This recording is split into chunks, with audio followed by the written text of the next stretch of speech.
अभी हाल ही में एक पर्सन ने एक पोस्ट शेयर किया है जिसमें उसने एक ही रेस्टोरेंट के 2 बिल दिखाए हैं। पर ऐसा क्यों? क्योंकि पहले वाले बिल में उसने खाना खुद जाकर वहाँ कुछ खाया था।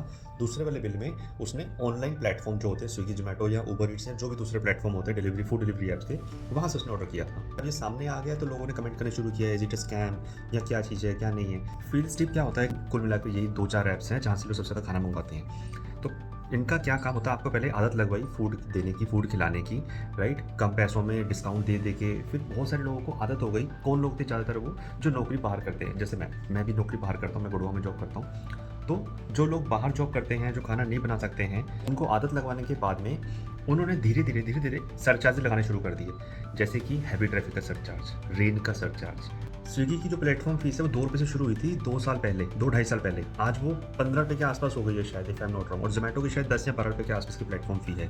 फिर उसके बाद जो डिलीवरी फ़ीस है या सरचार्जेज़ हैं, उनके कुछ आइटमों के ऊपर 18% का टैक्स भी लगता है, वो भी हम पे कर रहे हैं। फिर बात करोगे ट्रैफिक के सरचार्ज की, बारिश के सरचार्ज की, रात हो गई, मिडनाइट के सरचार्ज की, वो 15 बजे शुरू होता है। अगर मिडनाइट हो गई या बहुत तेज़ बारिश हो, 35 भी है, 40 भी है, ये वाली फ़िगर देते हैं। अपनी सफाई में इन कंपनी वालों ने ये बोला है कि ये जो पैसे आप देख रहे हो, ये पैसे रेस्टोरेंट डालता है। रेस्टोरेंट वाले बढ़ा के डालते हैं। उसने 120 या 140 क्यों डाला है? क्योंकि आप उसको बोलते हो ये प्रमोट करो, प्रमोशन करो। आप प्रमोट नहीं करोगे तो आपका नाम नीचे आएगा।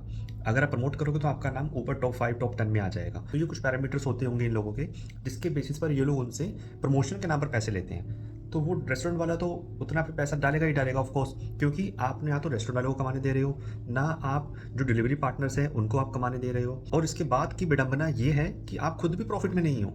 आपके खुद के जो प्लेटफॉर्म्स हैं वो खुद लॉस में चल रहे हैं। तो ये तो मैंने आपको बात बताई किस तरीके से ये फूड डिलीवरी ऐप्स वाले जो हैं बिज़नेस करते हैं, किस तरीके से साइकोलॉजिकली आपको कैसे डाइवर्ट करते हैं। लेकिन मेरा कहना सिर्फ ये है कि हमारे इंडिया इतना डाइवर्स कंट्री है कि ईज़ी टू मेक रेसिपीज़ हमारे भारत में है।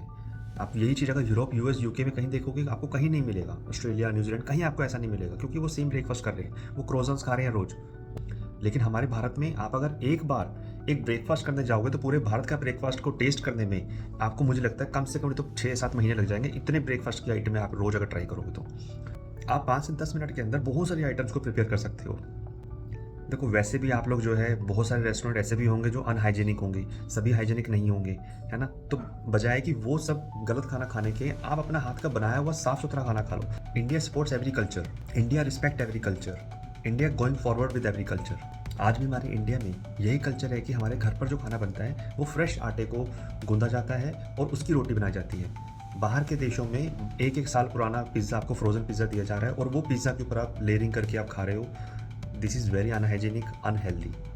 Avoid it. Her her Mahadev.